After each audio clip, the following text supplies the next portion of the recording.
You ready? We live. All right. Well, you was busy, wasn't you? All right, let me do this real quick just to get us back in on the zone. What's going on, everybody? Welcome back to Big Things Kentucky. Coach Bew, what's going on with you? What's going on? Have no fear. Big Things Kentucky is here. I'm Coach Bew.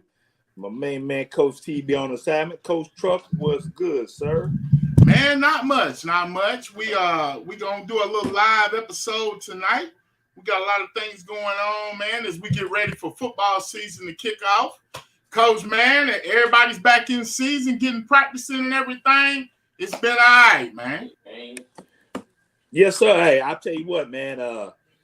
It was good to have that little break. I know somebody was fussing about the 2 weeks off, and hey, I'm telling you what, I enjoyed that time. You know, we jumped into the dirt bowl. You know, hooked us up with this dirt bowl thing with our guy Q Walker and Coach Pete Adams, which is every Sunday. We do the 7:30 game, the late game. So, man, get up there and check it out. Check us out live with our brothers from Beyond the Game, Nephew Q, and like I said, Pete. Man, it's been a blast. We've had fun doing a ton of different interviews, seeing different people up there doing it. Man, it's just been a blast, man. Yes, it has, man. And it's been some great games, too, man. We've seen a lot of good games to kind of keep us different in a different mode before we get ready to get into this football season, Coach.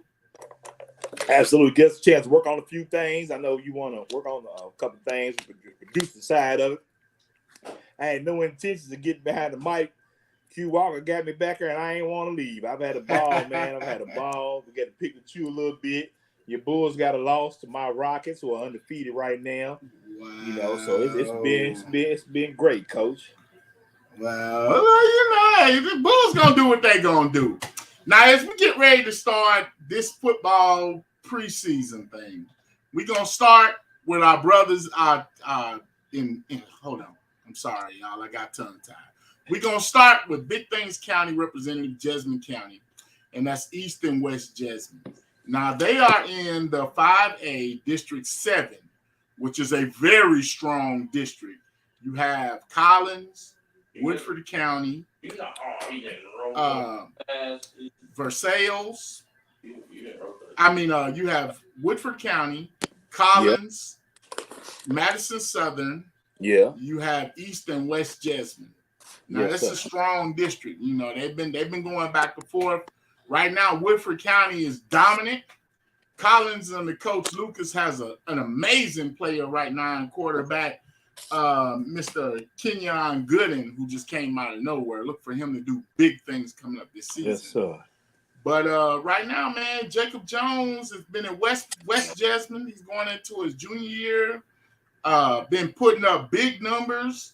This is the third year under Coach Marsh, who will be joining us here soon. Man, it's been interesting to see how these West Jessamine Colts have come onto the scene. Tell you what, great year last year, great year in 2019 and 2020. 2020 came on strong. 2020 had a great year, even with all the pandemic stuff. They've done a great job. They've become the team to be in that side of the state, far as in the East and West. So it's good to see them have so much success, Coach. And like I said, you got Pookie Jones' son down there. You got that great receiver. So, man, they definitely are impressive. Yes, sir. Dalton Carter. And after the show, we'll also have some interviews where we went out and talked to some of the players. So tune in for that with more extra stuff from Big Things Kentucky. But, man, Jacob Jones, like we said, Pookie Jones' son, he came there, and, man, he has really lit a fire into West Jessamine. Coach Marsh, his first year there at West Jessamine, they didn't win a game. It was 0-10. COVID hit. You know, they went 500, 4-4, which looking at the West Jessamine's history, that was a good season. And like you said, they finished 5-6, went to the playoffs, and lost to Woodford County. And one of the things that Jacob Jones talked about, I was like, man, is there any team that you really are looking forward to or want to play? And he was like, Woodford. You know, they want Woodford. So Wofo is definitely on West Jessamine's target list, Coach. Hey, I'll tell you what, sadly I missed most of last year, but I see Woodford was there, very impressive. up until they got to that last game to make it to the state championship game, and they ran into a buzzsaw coach. So it's Yes. gonna be Woodford said they were fairly young, so it's gonna be interesting to see if Woodford can turn around and keep up these good fortunes. And Dennis Johnson and Woodford County is a perfect example of, if you give these coaches time to get their players in, get into the system, build their system, and let them run their system, and what can happen and how successful they can be there, Coach. Yes, sir. Now, the one thing about 5A, I think 5A is probably the most balanced district as far as, like 6A is top heavy. You know what I'm saying? 4A has, teams here and there. But I think across the board, 5A is probably one of the hardest classes that we have because of just the multiple amount of teams that are really good. Man, I'm a 5A fan. I'm telling you, 6A may be the big dogs there, babe. There's some big dogs sliding around 5A. You got Southwestern, South Warren, Owensboro, Frederick Douglass, Woodford County, Cooper, Great Crossing keeps turning the corner every year. South Oldham, Collins, Scott County. Come on, Coach. Golly.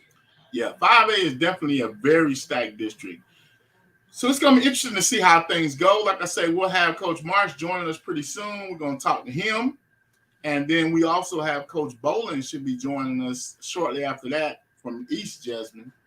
Now, talking about East Jessamine, when we first came on, man, my Jaguar was putting them paws on people, man. And that was just, one of those cases where they had a really great class.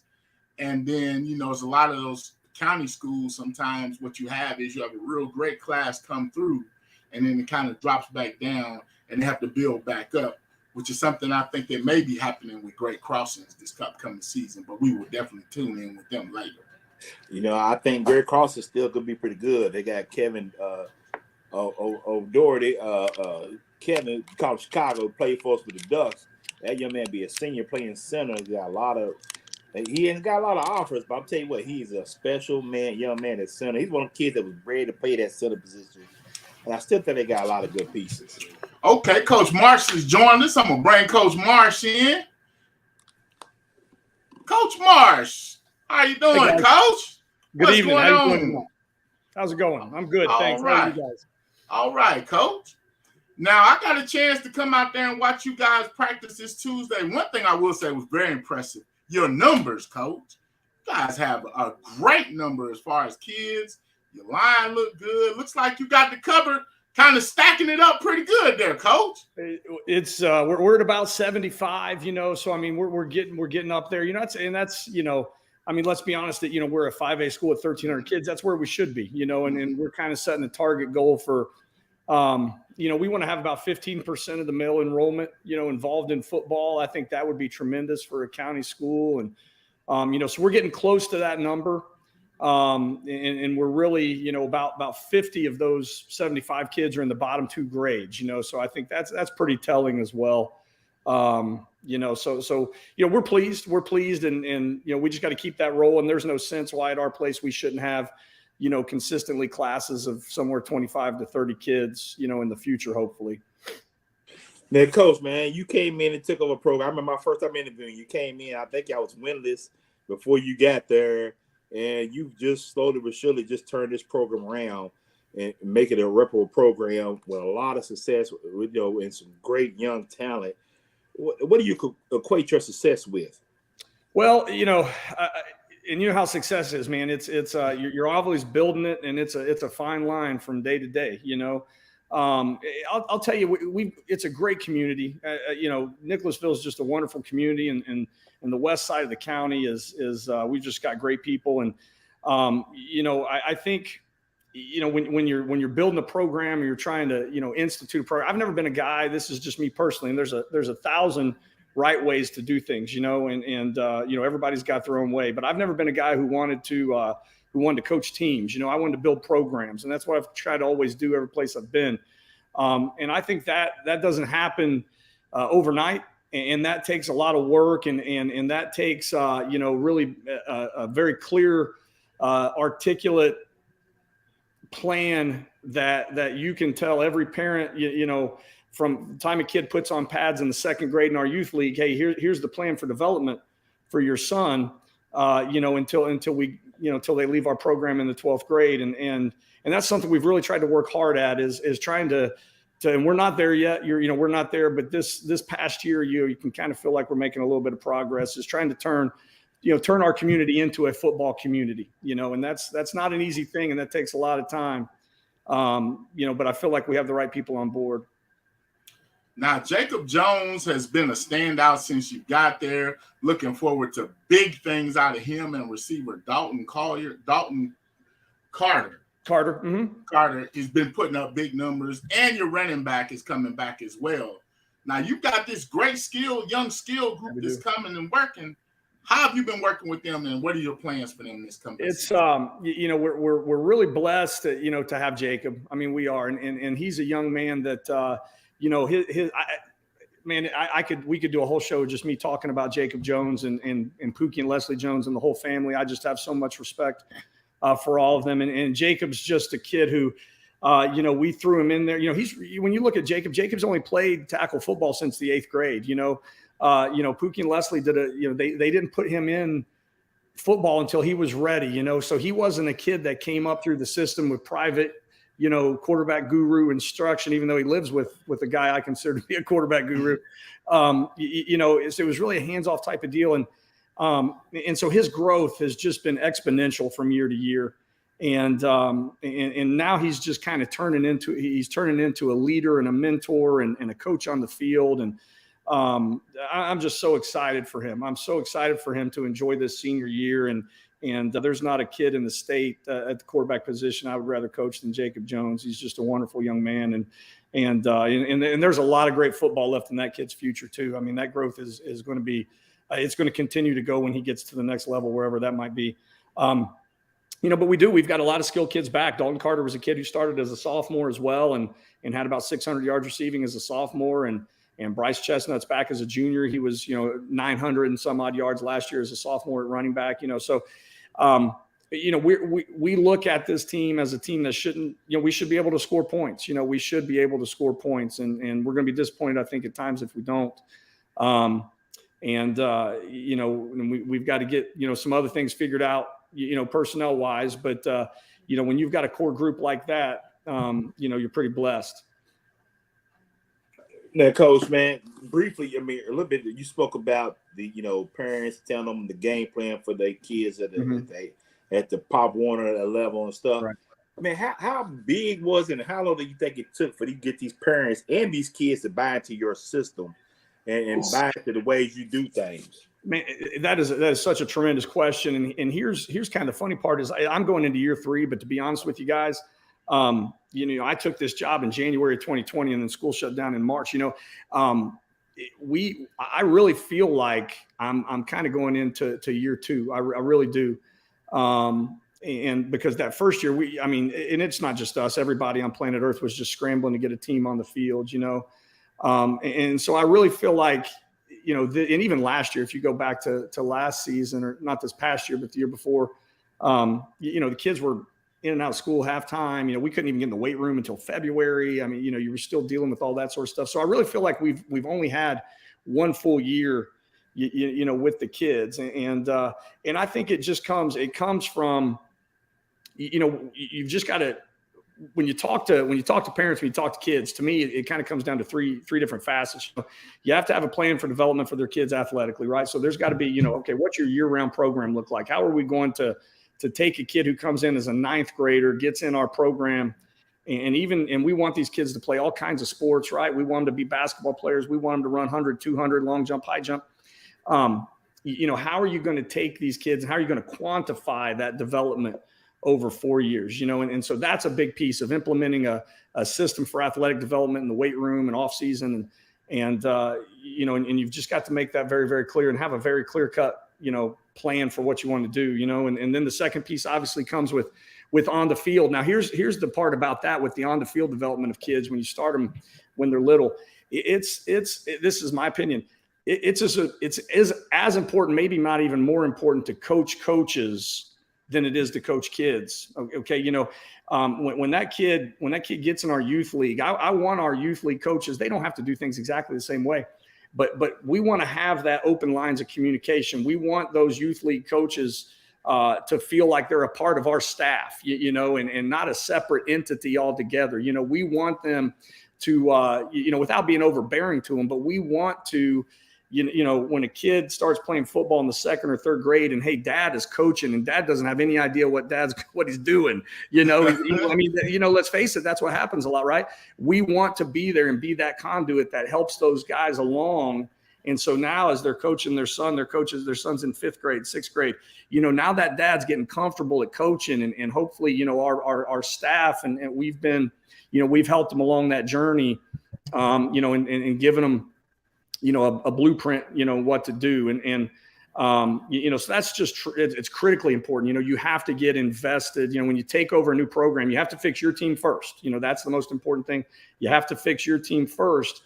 And once you feel like you kind of get that in right footing, then you got to dig, you know, you got to dig into that youth league. You got to dig into the middle school, and you've got to make sure that, you know, when a kid puts on pads for the first time to when they take them off for the last time, that message is consistent. You know, that message is consistent because a lot, you know, 99% of the kids that you're going to coach are going to be developmental in nature. They're not going to be the top end of your roster. You know, most of your roster is going to be that developmental kid.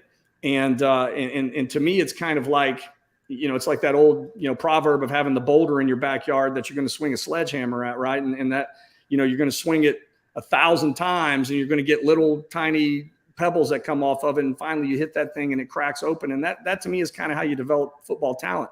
And it has to start, you know, at the earliest age when they put on those pads, you know, because I'll tell you what, in this game, if you're not doing it right at that age, it's real easy to run them off in this day and age, you know, guys. You know, from when we were growing up and, you know, there were 3 seasons, you know, football in the fall, basketball in the winter, and baseball or track in the spring. It's not like that now. You know, it's not like that now. So you better have a plan. It had better be very clear and very organized, you know, or else, you know, you're going to have a whole lot of fall baseball players in a quick period of time if you're not doing that. Now, Coach, going into this season, you know, you're in this 5A, you're in this tough district. Yeah. You've got Collins. Woodford County seems to be a juggernaut right now. You got East Jessamine seems to be coming on. Mm-hmm. What's your plans and how are you going to get this team to excel and succeed into this next season?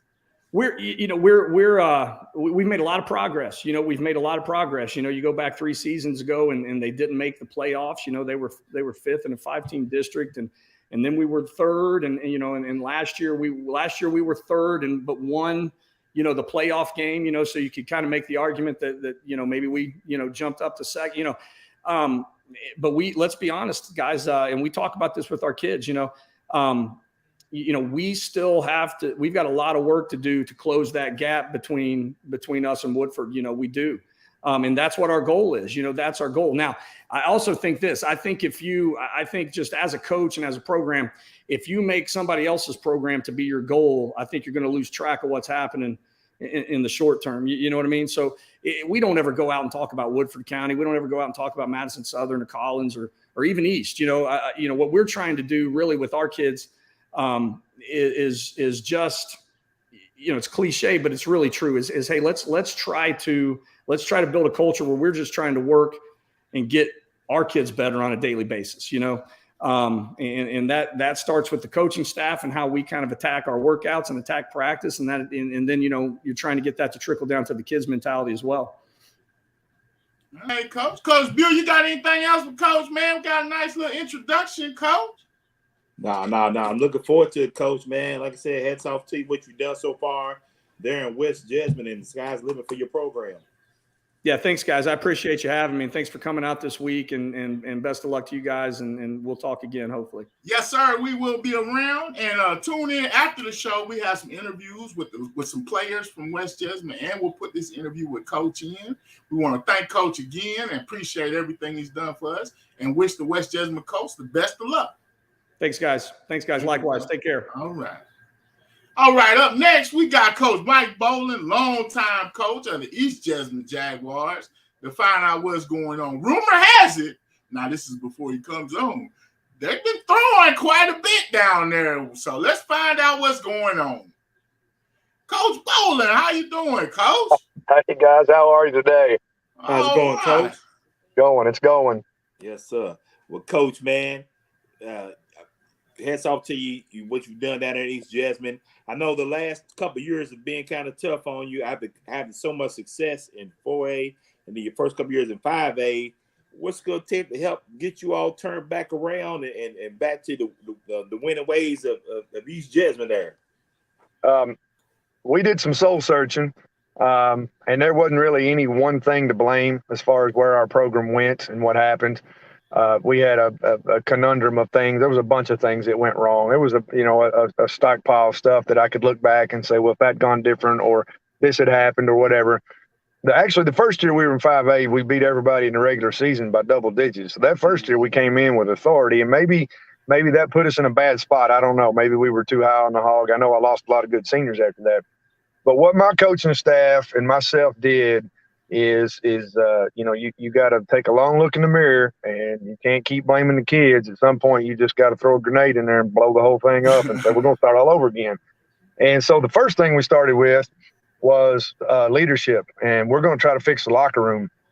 And if we don't win any more games this year than we did last year, then I'm not going to say that's okay, because we're in it to win it. But our experience is going to be much more enjoyable. Our kids are buying in at a higher level. And I was just listening to Coach Marsh talk. You crack at some point, you crack that boulder. And I feel like that's going to happen to us. Whether it happens early, late, I don't know. I got a lot of young kids. Maybe it happens next year. But we went with a leadership council, and we have done nothing but preach leadership, accountability, hold the standard, do the right thing on and off the field. And I've got to feel like at some point that's really going to take over the X's and O's stuff and pay off and help us win some ball games. Now, I was out there today. You guys had 7-on-7 going on with Estill County and Taste Creek.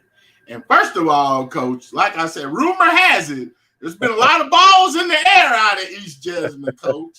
And after seeing Justin Heisel, I understand. But, Coach, is it true that you kind of been airing it out a little bit? Hold on. Coach, tell me these rumors ain't true. We ran the pound, Coach. We ran the pound down there. I don't want to believe it, Coach. Say it ain't so. Part of the thing that had to go with the blowing up the whole program was the offense. And I love the wing tee. Don't get me wrong. If I had the personnel and really felt like it fit what we did, I'd run it, every day, all day. But when you got a special talent like Justin Heisel, we weren't going to be particularly big up front in some spots that you need to be if you're going to run the wing tee. I don't really have your typical high school wing tee running backs like a Tajee Jackson and Dylan Moore. I've had some guys in the past that were real big, strong kids that could really hammer it. And this year we're going to be a little shiftier.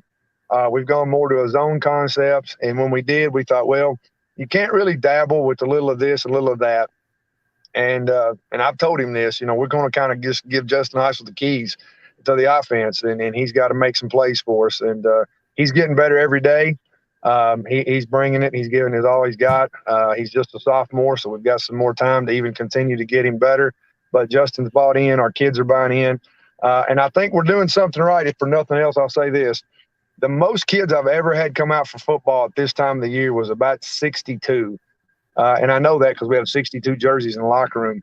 But right now on our roster, we've got 74 players.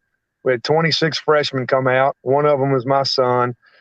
So this is going to be a new experience for the first time in 22 years of being a head coach. I've got my own child on the field. I've never coached him in anything, so that's going to be interesting. But, yeah, we're going to throw the ball. When you got some guys like we've got that can go get it and do things, I think you'd be crazy not to go that route. Now, how has that transition been, Coach? Especially for you, Coach. I know at some point you just kind of like, nah. Well, we haven't played a game yet. I haven't had to call a play on 4th and 1 yet. And I was just telling my coaching staff the other day that we're definitely going to put some under center stuff in, because if it's 4th and 1 and I'm in shotgun, my wife's going to file for divorce. I'm just going to tell you that right now. At our house, we believe in getting physical and running the ball from my wife to my children. They know what Dad believes.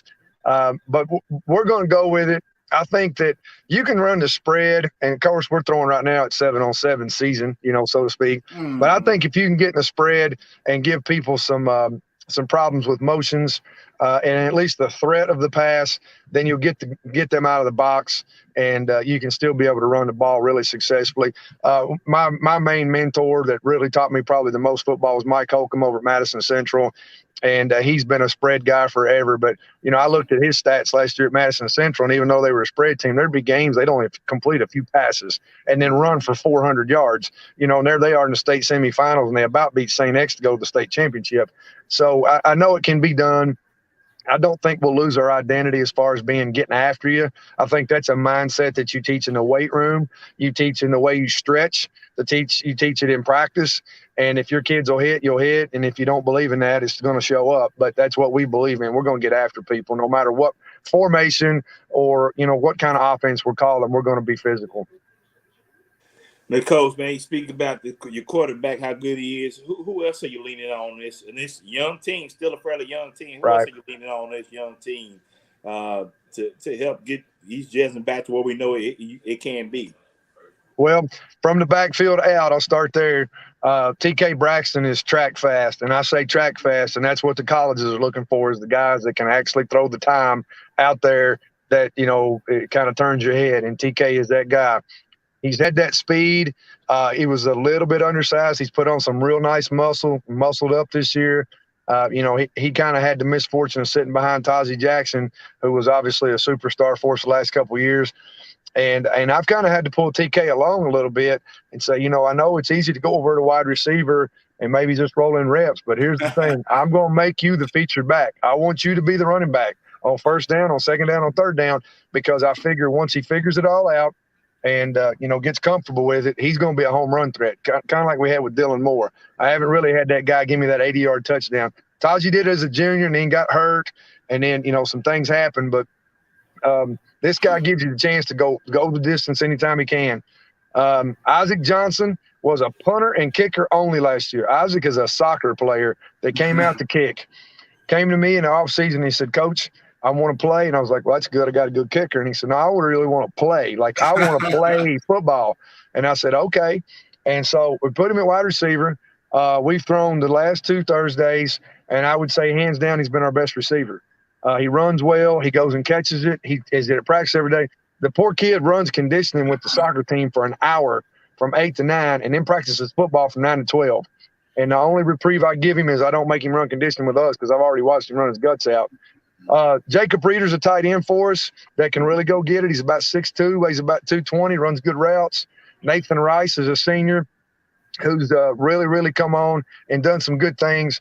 And then probably the most dynamic player we're going to have with the football in his hand is Dante Parker Morton. He's just going to be a junior. He got hurt last year and battled an injury all season. But this kid left to right in space is unbelievable. He can do anything. If Justin had something happen to him, Dante would be our quarterback in a heartbeat. He's the type of guy you just snap him the ball and say, go do it. He's a phenomenal talent. So we feel like we got a good arsenal. And then when you start looking at it on paper, you're thinking, why wouldn't I spread this around and give everybody a chance to get the ball? Like I said, don't have a Taji that I can give the ball 30 times a game to. I think TK will get the lion's share of the carries, but he's not a kid I want to try to beat up every week. He's not that big and physical. So we're going to spread it around this year and see what happens. All right, Coach. Now, you got in this tough district. We talked to Coach Marsh about this tough district. How you going to weigh your plans to compete in this district? Like, how can you get the East Jessamine up in this district? Well, he made a good point, and I've believed it forever. You worry about your locker room. You worry about your locker room, and we're going to have a good game plan for all those teams. And I would be lying if I couldn't rattle off some things about those teams I already know. That just becomes a head coach. But I want our kids right now focusing on Dunbar High School in the first game of the season, and then we'll go to the next game and get better. And hopefully by the time district rolls around, we'll be good enough. And I made this comment a couple years ago, and it may have been to you guys, but when I first got in there, everybody told me, you got to beat West, you got to beat West, you got to beat West. And that's fool's gold, because what happens is win or lose, when you play that game, the season's over to the kids mentally. If you win it, coach, that's what you told us to do. So thanks. Where's my trophy? And if you lose it, they say, well, that was the only thing I was playing for anyway. So we don't talk about playing West. I don't talk about beating Woodford. We don't talk about those guys. We know they're good. I know Collins has got a Division I quarterback coming back. Madison Southern's got a new coaching staff, but I'm going to tell you right now, don't sleep on Madison Southern. They're going to be humongous, and I know they'll get after you. They're going to remind you of what we used to look like. West Jessamine might have one of the best quarterbacks, if not the best quarterback in the state of Kentucky. And then Woodford was in the semifinals and was right there looking at the state championship last year. So we don't have any cupcakes. I mean, there's nobody on our schedule right now that I'm like, oh, that's a win. Rock Castle's got Chris Larkey down there. His dad's a legendary coach. He's going to get things going. Lincoln County just hired Josh Jaggers. His dad's a legendary coach. He's going to get it going. Barstown was in the third round of the playoffs. Great Crossing is absolutely loaded. We just don't have anybody on our schedule. It's like, well, that's a win. It's going to be 10 dogfights, and we're going to give it everything we got. So all I'm going to tell our guys is get better every week, be the best version of you. We're going to stay with the locker room, start right there, compete with ourselves, try to be the best version of ourselves every Friday, and that's all we can do. All right. Coach Bill, you got anything else for Coach Bowlin? Now, Coach Bowlin, I don't want you taking credit for the kicker being a good receiver now. You a gym now. Don't be like Coach Trump trying to ride with the winner now. Hey, this kid's a natural. Receivers, you can teach them how to run good routes, and you obviously can work on a lot of things at wide receiver, but there's kids that can either catch it, they can't catch it. And then specifically with Isaac, he's fast. He's about 6'2", and he can run. And that makes a lot of problems for other teams. And he's almost in our 2 7-on-7s. It's kind of been just Justin's go-to guy right now. We kind of have to work on Justin, maybe not looking there every time, because the kid's really it's been a phenomenal thing for a kid not to have played really a snap of football other than kicking the ball to come out and look this good. So we're really high on him. I'm going to have to really, because I said he's playing soccer too, so I'm going to have to really watch his legs and make sure he doesn't run himself out. But we're really excited about him, and a bunch of the other kids are looking really good too. All right, Coach. Look like it's going to be big things out of the East Jessamine Jaguars. I'll be glad to put them paws back on them. They got to come to the cage. Keep doing big things, Coach. We appreciate you coming on with us, and look forward to a great season with you guys. All right. Thank you guys for having me. I appreciate seeing you this morning. Yes, sir. All right, Coach Bew, man. I think that's a good way to start off our football coverage. We got East and West Jessamine. Like I say, tune in soon. We'll be putting out our extra coverage where I went down and interviewed some of the players, and we saw, talk to them about what's going on. Coach, just early pickings, East or West, who are you, I guess, feeling has a higher upside? Man, I don't know, man. I ain't gonna lie. I'm really looking forward to seeing this East Jessamine offense. This passing, this is something new for us. I mean, this is almost like Coach McKee coming out and running the spread. I don't know what to think about this, Coach, but he has also a lot of talent at running back. Losing Taji, who had injuries last year too. Had some great players come through there. He's had a lot of great talent, and but he's kind of rebuilding, I think. And like you say, it's a shift in philosophy, which as I was out there, you saw, it was kind of like he might be on to something. I'm gonna tell you what, you won't find two better coaches in one city or area than you can find in East and West Jessamine, Coach, for sure. Them two gentlemen there are something special. Absolutely, Coach. Well, tune in next week. I'm not sure where we're gonna be, but we'll let you know. Also, Sunday we will have our live Dirt Bowl 7:30 primetime game. Coach Bill, you got anything else? Oh man, that's live. Make sure y'all check it out. I love it. We doing it. I love it. Getting us ready. Hopefully somebody give us a job one of these days. Shout out to our guy Q Walker, Beyond the Game, and Pete. Love having them guys doing this with us. Also, one other thing I wanted to say, because Cornell Burbage made a comment. Park and Rec football is starting up. Sign-ups, y'all. We'll have him on soon to talk about that. But make sure if you want to get your kids into youth football in Lexington, we already got sign-ups starting. So make sure y'all go down Dunbar Center or wherever and get your kids signed up. Absolutely. And I think there's quite a few parks doing. Of course, you got the Ravens, you got the Broncos, the Windburn, you got Douglas, I think, is trying to bring a team back. You got Shillito. So, man, it's a lot of Constitution probably, so it's a lot of teams. I'm personally looking for coaches, too. So, holler at Coach Burbage. There's some stuff you got to fill out to be a coach. But, man, yeah, definitely get out there and get these young men and women signed up for football, cheerleading, and whatever. It's good to see, the parks get back full again. All right, Coach. That's it. You don't close the out, Coach. Shout out to Burb too, Coach Burb. Shout out to you. As always, just to be a living donor. I'm Coach Bu, my man, Coach TV on the Simon Coach Truck. Anything else? Hey,